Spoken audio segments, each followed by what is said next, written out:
శ్రీమాత్రే నమః.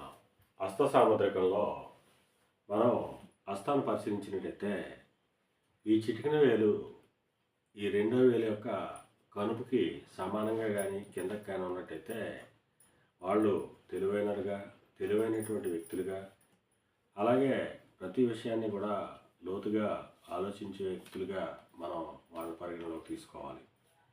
అలాగే ఈ బొటకన వేలు బాగా వంగినట్టయితే వాళ్ళకి జాలి, దయ, కరుణ ఉంటాయి. వంగనట్టయితే కొంచెం కఠినంగా ఉంటారు. శత్రువుల పట్ల ఎట్టి పరిస్థితుల్లోని కూడా జాలి అనేది వీళ్ళకుండా పోవచ్చు.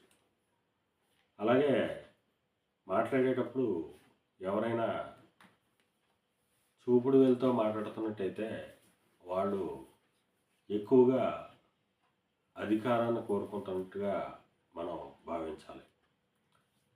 అలాగే విక్టరీ సింబల్ ప్రతిసారి జీవించినట్టయితే వాళ్ళు ఎప్పుడు విజయాన్నే కాంక్షిస్తున్నట్టుగా, ఓటమిని అంగీకరించినటువంటి వ్యక్తులుగా మనం భావించాలి.